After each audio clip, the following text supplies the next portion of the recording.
다음 페이지 봅니다. 30페이지. 지금 요거 하는 거는 우리 통합사회 2에서 경제 파트 첫 단원에 나옵니다. 통합사회 2 1단원이에요. 경제 파트에 나오기 때문에 집중을 안 한다. 좆돼요. 전 알고 있다는 전제 하에 할 겁니다. 물론 다 처음부터 다 설명할 거야. 근데 흐리멍덩한 동태 눈깔로 만약에 그때 많이 보고 있다? 척추를 다 반으로 접어버릴 겁니다. 처음 듣는데요? 헛소리 하지 마. 조사버릴 거니까요.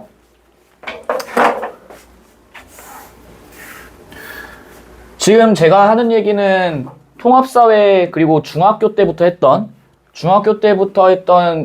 경제부터 시작해서 기본적으로 여기 이제 등장하는 수능 지문에 등장했던 수능 국어 영역 지문에 등장했던 내용들을 제가 다 옴팡지게 다 설명할 겁니다. 이해되시겠죠? 그래서 다음 시간에 오늘 했던 거 한번 리마인드 하고 그리고 나서 여기 있는 지문들 하나하나 다 독해 나가고 그 다음에 적용하기 8번에 있는 지문까지 할 거예요. 이해되시겠지? 집중 잘 하셔야 됩니다. 한번 놓치면은 걷잡을 수 없이 놓칠 거야. 보시죠. 일단 우리가 경제라고 하는 게 뭔지부터 조금 생각을 해보셔야 돼요. 경제. 물론 통합사회나 혹은 이제 수능 경제에서 정의하는 경제의 의미가 조금 있긴 하지만은 기본적으로 이제 우리가 국어 지문을 독해해 나가는 데 있어서 아셔야 되는 포인트를 좀 제가 설명을 해드리자면은 이 경제라고 하는 것들은 뭐냐면요. 경제 주체들 간에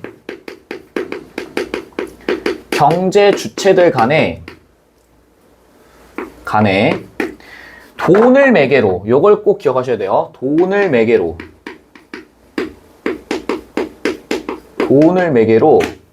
상품을 주고받는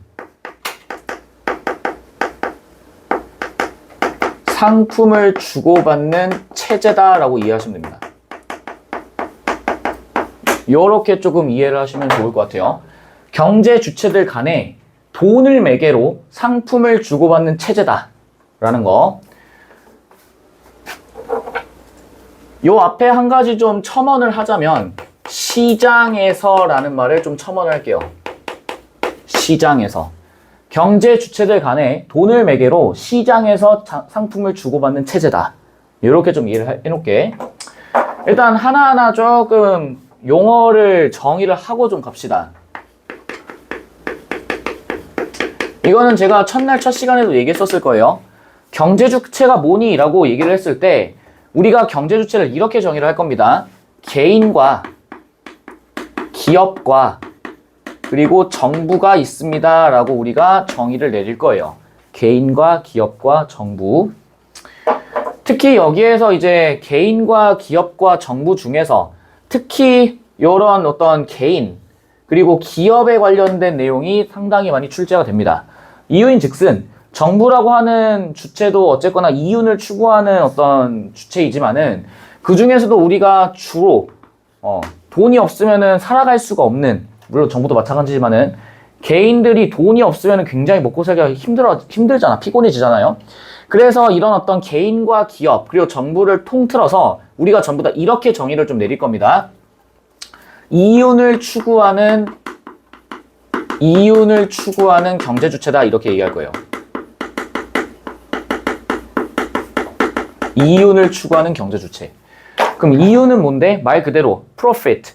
내가 어떤 경제적으로 이 어떤 사회 내에서 살아가기 위해서 필요한 돈을 얻고자 한다라고 이해하시면 됩니다. 되니? 물론 돈이 현금도 있고 하지만은 유가증권도 있고 그 다음에 채권도 있고 하지만 그냥 보편적 의미에서의 이윤이라고 한다면은 보통은 돈을 얘기를 할 거예요. 되시겠지?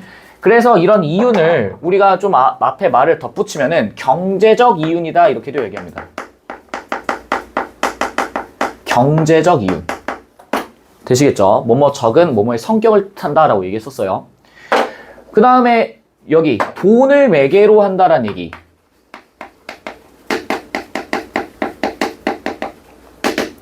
왜 그러면 돈을 매개로 하는지를 이해를 하셔야겠죠? 매개라는 얘기는 서로 다른 두 대상을 연결해주는 것들이야. 그래서 매개 요소, 매개체 이런 얘기를 많이 할 텐데 돈을 매개로 한다는 얘기는 뭐냐면은 우리가 이런 어떤 사회에서 경제에서 더 나아가면 이제 사회에서 살아가기 위해 필연적으로 돈을 사용해요. 필연적으로 돈을 씁니다. 요걸 좀 이해하셔야지. 필연적으로 돈을 사용한다. 그러니까 이유가 뭐냐면은 옛날에 이제 우리 구석기 시대, 신석기 시대 배워보셔서 아시겠지만은 구석기 때나 신석기 때는 내가 필요한 물건이 있거나 하면 무조건 뭘 해? 물물 교환을 하죠. 내가 만약에 배가 필요해. 근데 내가 가지고 있는 게 사과가 있어. 그러면 사과 3개, 배 1개를 교환해 준단 말이야. 그런 식으로 물물 교환을 했다면은 이제 더 이상 그런 물물 교환이 아니라 돈을 통해서 돈을 사용함으로써 내가 필요로 하는 것을 얻어요. 요렇게 이해해 주시면 돼요. 필요로 하는 것을 얻는다. 그게 돈을 매개로 한다 이런 얘기지. 되시겠죠? 자, 그 다음에 시장에서라는 말도 우리가 조금 짚고 넘어가셔야 됩니다. 시장에서. 우리가 이제 시장이라고 하면은 너네가 아는 시장은 기본적으로다가 약간 뭐 전통시장 뭐 이런 것들만 생각하잖아. 근데 여기서 시장이라고 하는 거는 뭐냐면은 이런 돈을 매개로 사고 팔 수 있는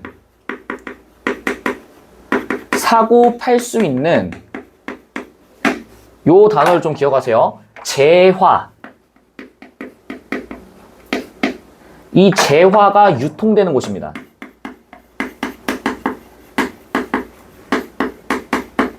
유통되는 곳. 예를 들어 볼게. 내가 만약에 필요로 하는 노트북이 있어. 노트북도 역시 뭐예요? 재화지. 그럼 이 재화라고 하는 건 뭔데? 돈의 가치가 있는 거야. 이래. 경제적 가치가 있는 이 재화란 얘기는요. 경제적 가치가 있는 모든 것들입니다. 가치가 있는 것. 혹은 위에서 얘기했던 거를 조금 땡겨와서 얘기를 하자면은 경제적 이윤을 창출하는 것들이에요. 경제적 이윤을 창출하는 것. 되니? 그래서 사고 팔 수 있는 모든 재화들, 즉 경제적 가치가 있는 것들과 경제적 이윤을 창출할 수 있는 모든 것들을 사고 파는 것들, 그 사고 파는 공간을 우리는 시장이다라고 얘기를 할 겁니다. 이해되시겠죠? 그럼 예를 들어서 주식시장, 이건 뭐겠어? 돈의 가치가 있지, 주식은. 맞아? 내가 돈을 주고서 해당 회사의 주식을 살 수 있죠. 그래서 그것도 역시 뭐야? 시장이야.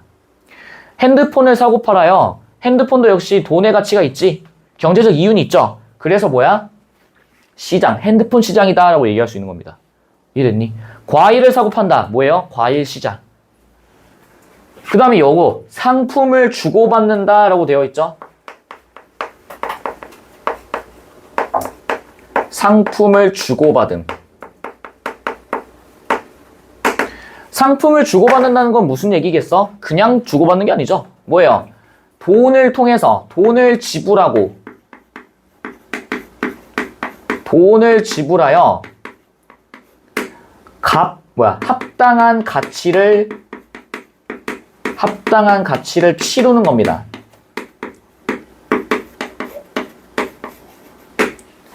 이거를 우리는 산다라고 얘기를 해요. 물건을 산다, 상품을 산다 이렇게 얘기를 합니다. 그러면 이런 가치를 치렀죠? 그럼 그 치른 거에 뭐 해야 돼? 당연히 물건을 넘겨줘야겠지. 맞아? 가치를 가지고 있는 것들이 있었어. 근데 돈을 냈으면 당연히 이 산 사람에게 물건을 줍니다.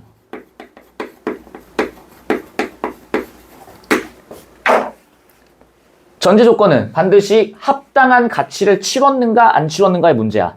이거를 뭐라 불러? 판다라고 얘기를 해요. 합쳐서 뭐라 불러? 사고 판다라고 얘기하지.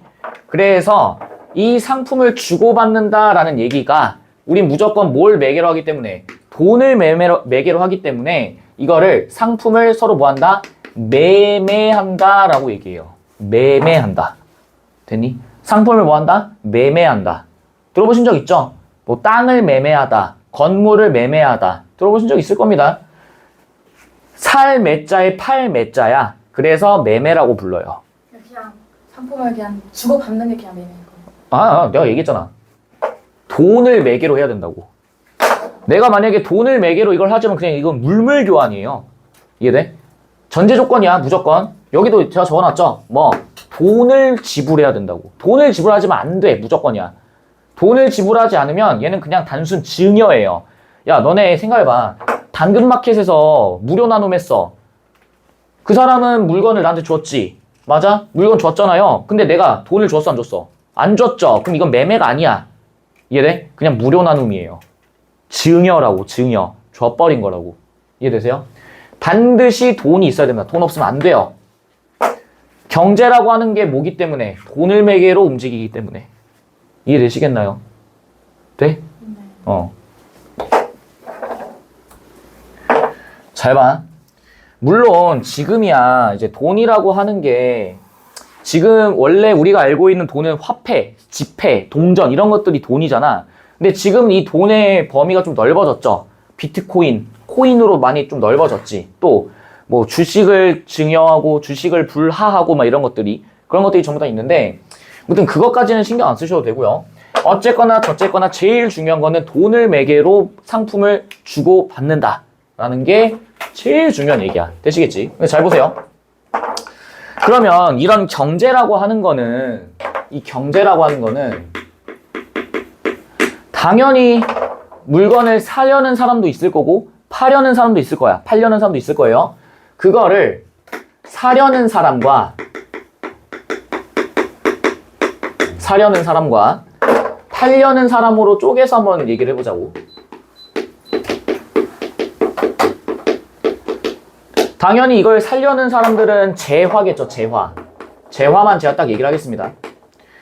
재화를 사려는 사람을 우리는 뭐라고 얘기를 할 거냐면요. 수요자라고 얘기를 할 거예요. 들어본 적 있지? 수요가 있다. 중학교 때 다 했어. 팔려는 사람은요. 공급자라고 얘기를 합니다. 수요자와 뭐? 공급자. 이해됐니? 저 누차 강조합니다. 중학교까지는 우린 졸업했다라는 전제하에 할 거예요.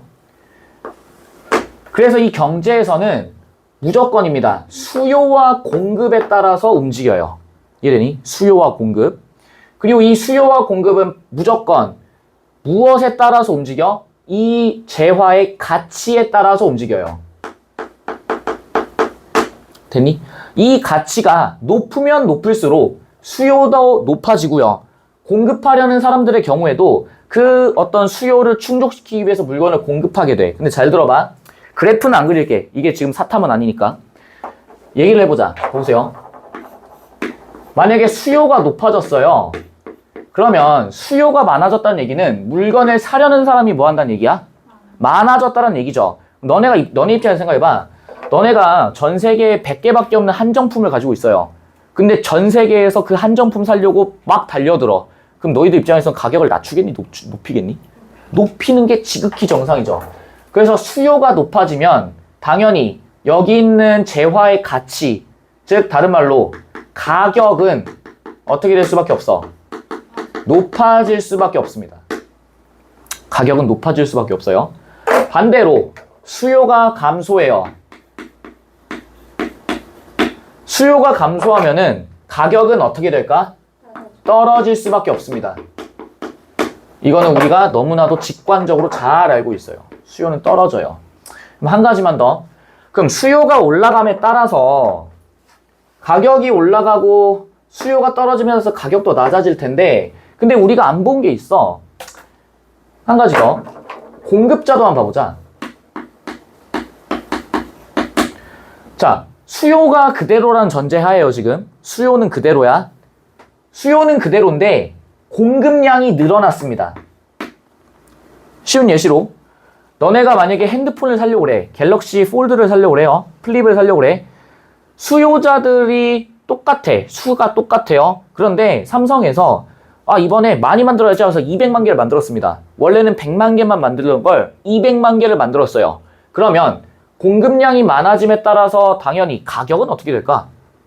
떨어질 수밖에 없습니다. 낮아질 수밖에 없습니다. 이유는요? 지천이 깔린 게 뭐야? 핸드폰이야. 그러면 굳이 사람들이 핸드폰에 대해서 높은 가격을 지불하려 할까? 하려 하지 않아요. 그래서 가격은 어떻게 된다? 낮아집니다. 그러면 공급이 줄어들었습니다. 우리 코로나 때 생각해보면 좀 편하실 거야.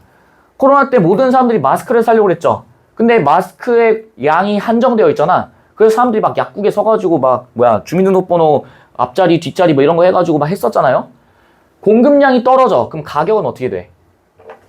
높아질 수밖에 없어요. 왜? 사람들이 뭐 하려고 하니까? 사려고 발악을 하니까. 그러면 이런 수요와 공급이라고 하는 것들은 전부 다 가격을 오르고 내리는데 결정짓지. 이런 가격이 오르고 내려가는 거에 결정짓는 것을 우리가 뭐라고 부를 거냐면요. 상품, 재화의, 가치에 따라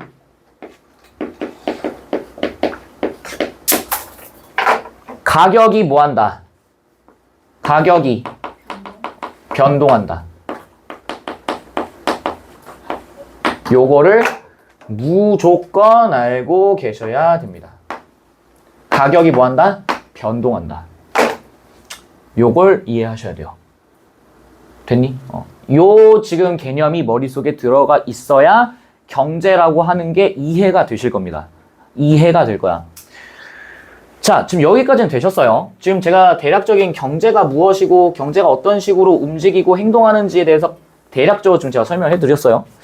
그래서 가볼게. 물론 이것만 안다고 해서 모든 문제를 다 풀 수 있는 건 아니에요.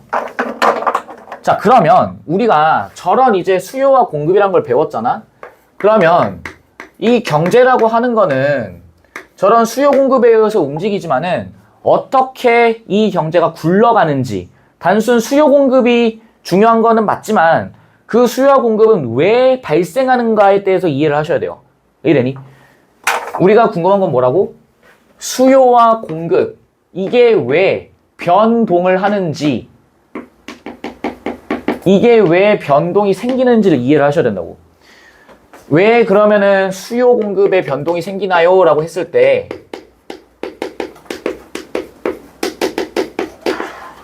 변동은 왜 생기나? 이거에 대해서 말을 좀 하려면 경제라고 하는 게 크게 세 가지 원칙에 따라서 움직인다라는 걸 이해하셔야 됩니다. 이 세 가지 원칙은 꼭 알고 계셔야 돼요. 첫 번째가 뭐냐면은요. 경제는요. 경제는 이기적 개인을 상징합니다. 이기적 개인을 상정합니다. 요 표현을 잘 알고 계세요. 경제는요, 무조건 이기적 개인을 상정합니다.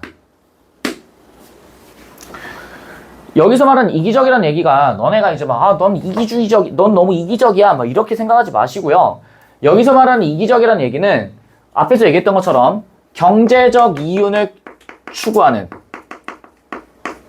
경제적 이윤을 최대한 극대화시키려고 한다라고 이해하시면 됩니다. 됐니? 경제적 이윤을 최대한 극대화시키려고 하는 거야. 예를 들어서 잘 보세요. 내가 만약에 공급량을 줄이면 수요량, 가격이 높아짐에 따라서 내가 돈을 많이 벌 수 있어. 이해돼? 근데 봐봐. 내가 물건을 1000개를 만들 수 있는 능력이 있다고 해봅시다. 그런데 아직 내가 이 시장의 반응을 잘 모르겠어. 내 물건에 대한 사람들의 수요가 있는지를 잘 몰라. 그럼 어떻게 해야겠어요? 냅다 1000개 만들어야 되니? 아니죠. 몇 개 만들어야 돼? 시작은 10개, 50개, 100개 이렇게 만들어야 되지 않겠어? 한정 판매 이런 식으로 해서 내야 되지 않겠어요? 한정 판매 리미티드 에디션 해가지고 딱 내. 근데 사람들이 폭발적 반응을 보여. 그럼 그때부터 서서히 뭐 하는 거예요? 조금씩 가격을 아주 미세하게 조금씩 올려야 돼. 그게 만약에 체감이 돼버리는 순간 사람들은 더 이상 사지 않아요. 왜? 가격이 올라가 버리는 순간 물건을 사고자 하는 우리 소비자들, 구매자들 입장에서는 자기가 뭘 입는다고 생각해? 손해를 입는다고 생각해요. 이해가 되니? 자, 봐. 너네 영화 가격을 생각해보시면 편할 거야. 내가 어렸을 땐 영화가 하나에 한 번 볼 때 6,000원이었어요. 6,000원이었다고. 지금 뭐 14,000원 하지 않니? 14,000원, 15,000원 하지 않아? 내가 10년 전만 해도 영화표 가격이 6,000원이었는데 조금씩 올라요. 그러다가 어느 순간에 만 몇천 원, 12,000원, 13,000원 올라가니까 사람들이 체감이 되지. 체감이 돼. 그래서 어떻게 해요? 사람들이 영화관을 안 가기 시작하는 거야. 그리고 또 뭐도 있어? 옛날에는 영화가 나오면 무조건 어디서만 봐야 돼요? 영화관에서만 봤어야 돼. 그러니까 뭐 신작이 나오든 아니면 뭐 핫한 영화가 나오든 뭐가 나오든 간에 사람들 무조건 다 영화관으로 갈 수밖에 없는 구조였다고. 그런데 지금 어떻게 돼가고 있어? 대체제가 많죠. 유튜브 영화도 있잖아. 유튜브에서 그 판권 산 영화는 다운로드 받아 볼 수 있죠. 넷플릭스도 있죠. 디즈니 플러스도 있죠. 엄청나게 많단 말이야. 그러니까 사람들이 굳이 내가 비싼 돈 줘가면서까지 영화관 가서 영화를 봐야 될 필요성을 느껴 못 느껴? 못 느끼는 거예요. 그런 것들이 전부 다 뭐야? 이기적 게임이다 이 얘기입니다. 내가 만약 호구새끼였으면은 난 영화가 좋아 하면서 영화 갈 수 있지. 근데 그런 사람이 얼마나 되겠어요? 진성 영화 덕후가 아닌 이상. 물론 그런 것도 있죠. 요새 뭐 F1 나왔잖아. 옛날 뭐 탑건 2, 매버릭 이런 거 나왔잖아요. 그런 거는 또 집구석에서 보면은 맛이 안 살아. 무조건 4D로 봐야지 맛이 산다고. 이해돼? 뭐 그런 것들이 지금 그 예외고요. 아무튼 무조건 뭐 한다? 이기적 게임을 상정한다. 되시겠죠? 두 번째도 비슷한 맥락이에요. 경제에서는요.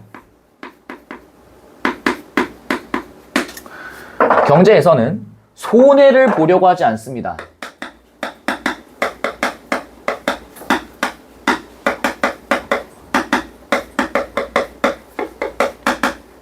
손해를 보려고 하지 않는다. 이 손해를 보려고 하지 않는다는 얘기가 이렇게 좀 이해를 하시면 좋을 거야. 손해를 보려고 하지 않는다. 이 말은요. 이거를 좀 붙여줘야 돼. 단 한 푼도. 단 한 푼도 손해를 보려고 하지 않습니다. 이 말은 무슨 얘기냐? 내가 만약에 너네 드라마나 이런 데서 재벌집 뭐 도련님들이 어디 가요. 마켓이나 이런 데 가가지고 카드를 쓰는 경우도 물론 있지만은 현금 다발을 딱 꺼내. 쫙 꺼내요. 수표야. 쫙 꺼내. 그러고서 옆에 있는 여자 주인공한테 사고 싶은 거 다 사. 이렇게 얘기하는 거야. 그래서 근데 내가 이런 거 사도 될까? 걱정 말고 사라니까 딱 해요. 그래서 나 근데 이거면 됐어? 응. 하고서 수표를 딱 꺼내요. 쫙 줍니다. 그래서 뭐라 해? 거스름돈 됐습니다. 딱 하지. 씨발 존나 맛있겠다. 씨. 생각을 해봐. 재벌집이 그럴 수 있는 이유는 뭐예요? 돈이 많아서야. 근데 그건 드라마적 연출이에요. 그거 아니? 재벌들이 오히려 더 돈에 민감한 거?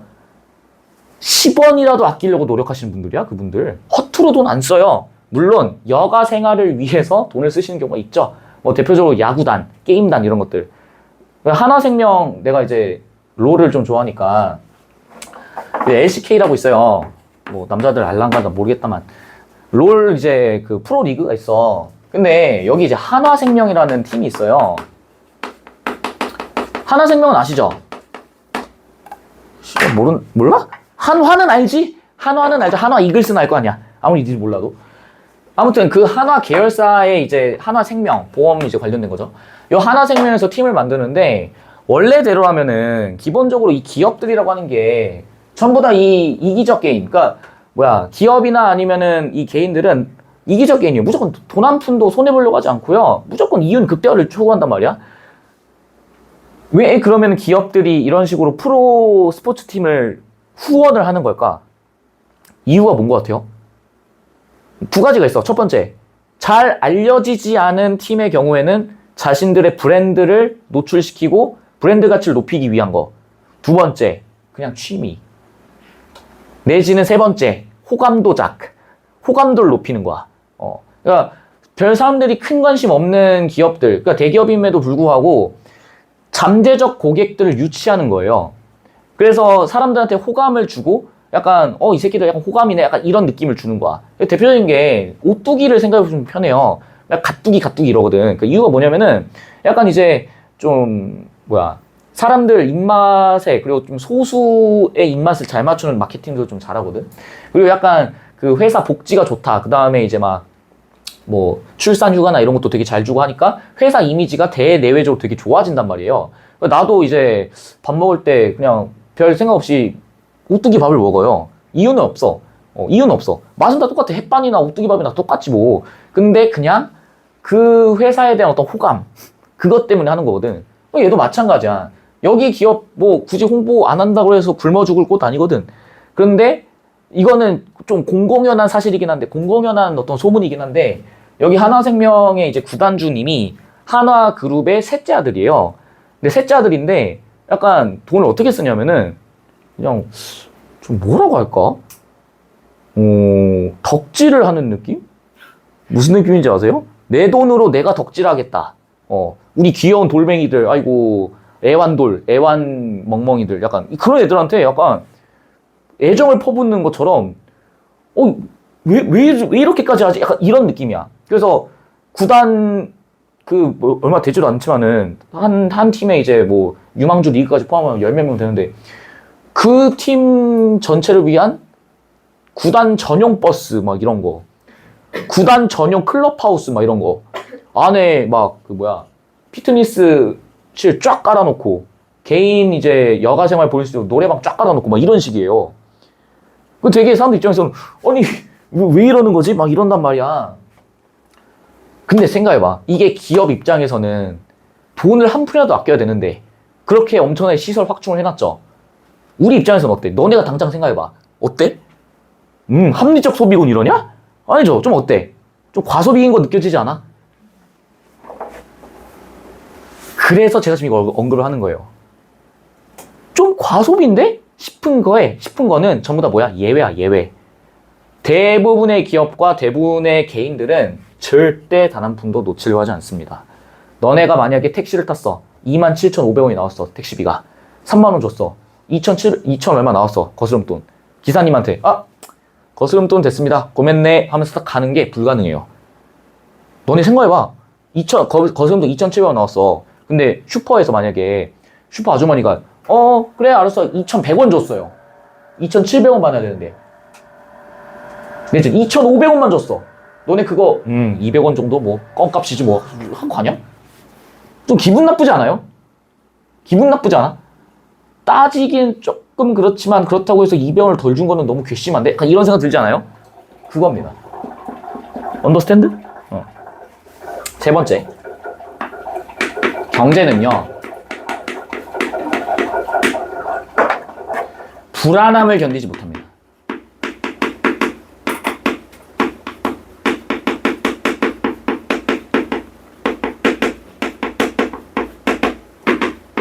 불안함을 견디지 못해요. 여기서 말하는 이 불안함은 뭐냐면은 말 그대로 경제적 불안함인데 그럼 어떤 경제적 불안함이 있냐 이 얘기지. 제가 이제 작년에는 이거에 대한 예시를 설명하기가 되게 좀 애매했어요. 근데 올해는 너무너무 명확한 사건 하나가 있지. 작년 12월 3일이었죠. 계엄. 그거 터지고 나서 어떻게 됐어? 업비트가 마비가 됩니다. 업비트가 마비가 돼. 이유가 뭐야? 팔려고. 아니 지금 난리가 났어. 정치가 난리가 났어. 나는 진짜 살면서 그런 광경을 내가 인생 살면서 볼 거라고 한 적이 없어요. 야 1979년이었나? 79년 이후에 30년 만에 처음이야. 30년이 뭐야? 거의 40년 만에 처음이에요. 난 본 적이 없다고. 근데 사람들이 왜 갑자기 업비트에 들어가냐는 거야. 내가 업비트에 박아놓은 비트코인 가격이 뭐 할까봐. 떨어질까봐 그런 거예요. 이해가 가니? 떨어질까봐 그런 거라고. 그래서 그 여파로 또 어떻게 돼? 환율도 어떻게 됐어요? 환율도 폭등을 했지. 환율이 왜 떨어져? 폭등했다고. 떨어진 게 아니라. 폭등이 떨어지는 거니? 아니. 폭락이고요. 진짜 알아요. 폭등. 확 올라버렸다고. 이유가 뭐야? 우리나라 정치 상태가 어떻기 때문에? 불안하기 때문이야. 이해되니? 그럼 불안한 거를 경제는 그럼 어떻게 메꿔야 되는 거야? 그냥 가만히 있는다고 메꿔지진 않죠. 어떻게 해야 돼? 내가 만약에 지금 내가 지민이한테 물건 하나를 줬어요. 물건 하나 줬어. 만약에 아이패드를 줬어. 근데 지민이가 갑자기 선생님, 저 선생님이 주신 아이패드 돈을 드릴 생각이 없습니다. 이래. 내가 정확히 말하면 이거를 5개월 할부로 준 거야. 10만 원에 줄 테니까 5개월 동안 2만 원씩 나눠서 줘. 이렇게 얘기를 했어. 그랬더니 얘가 갑자기 배짱을 치고 나와. 못 줘! 안 돼! 이렇게 되는 거야. 그럼 내 입장에서는 어때요? 들어와야 될 돈이 들어오지 않는 거지. 맞아? 그럼 난 이거 어떻게 해야 될까? 가서 따져야죠. 새끼가 때려야 돼. 그래서 뭐 해야 돼? 얘가 가지고 물건을 막 가져가야 돼요. 이해가 되니? 이건 개인 대 개인이고요. 국가 대 국가에서 전쟁을 일으킬 수는 없잖아요. 안 그래? 그래서 어떻게 하는 거야? 국가 대 국가에서 내가 가지고 있는 재화, 내가 가지고 있는 어떤 상품의 가치를 높이기 위해서는 상대방과의 교환 비율을 맞춰줘야 돼요. 이해돼? 상대방과의 교환 비율을 맞춰야 된다고. 무슨 의미냐면은 봐봐. 너네가 만약에 어떤 물건을 가지고 있었어요. 이거를 그냥 노트북이라 해봅시다. 노트북. 내가 갤럭시 25를 가지고 있어요. 자, 이제 맞교환해야 됩니다. 얘도 재화니까 가치 있죠. 얘도 뭐 있어? 가치 있지. 근데 봐봐. 이 노트북의 가격이 원래 120만 원이었고 내 갤럭시 25의 가격도 120만 원을 해보자. 그럼 원래는 만약에 물물교환을 한다 치면 어떻게 하면 돼? 둘이 바꾸면 되죠. 맞아? 근데 이 노트북의 가격이 폭락해서 60만 원이 됐어요. 그럼 이거 바꾸는 거 의미가 있니? 없어. 그럼 뭐 해야 돼? 60을 더 내요. 60을 더 내거나 얘가 돈이 없으면 여기 있는 집에 있는 노트북을 하나 더 뭐 해야 돼? 가져와야 나랑 뭐 할 수 있어? 바꿀 수 있는 거 아니야? 맞니? 이런 것들을 우리 뭐라 부르냐면 교환 비율이라 불러요. 교환 비율. 이해돼? 그럼 이거를 싹 지우고 여기를 달러로 해볼게요. 여기를 원화, 우리나라 돈 원화로 바꿔볼게. 그럼 달러랑 원화도 서로 같은 돈이니 다른 돈이니? 다른 돈이죠. 내가 근데 만약에 달러가 필요해.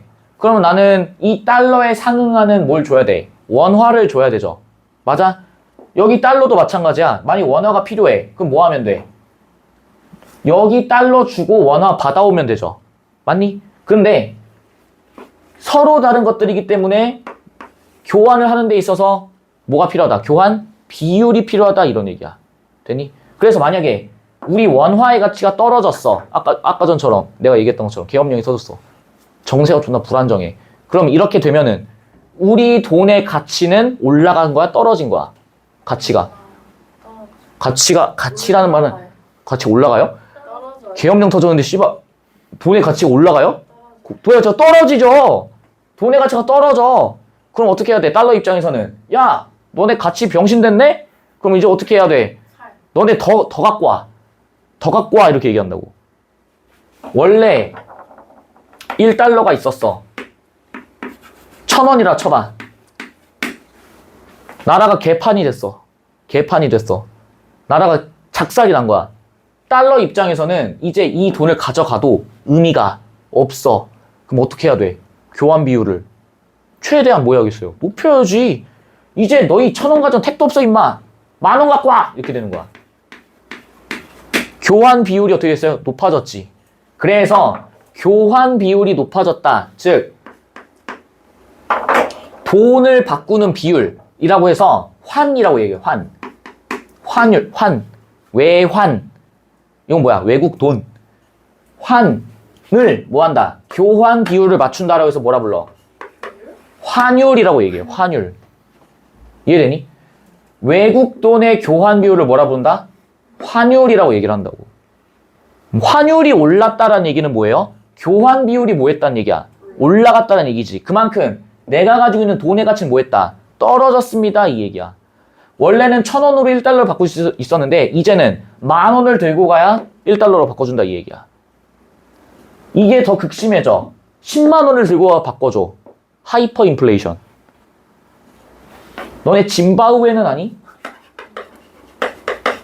아프리카에 있는 모 나라거든요.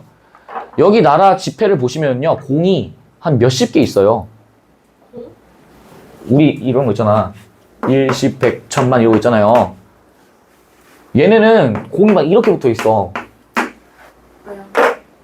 돈의 가치가 폭락해서.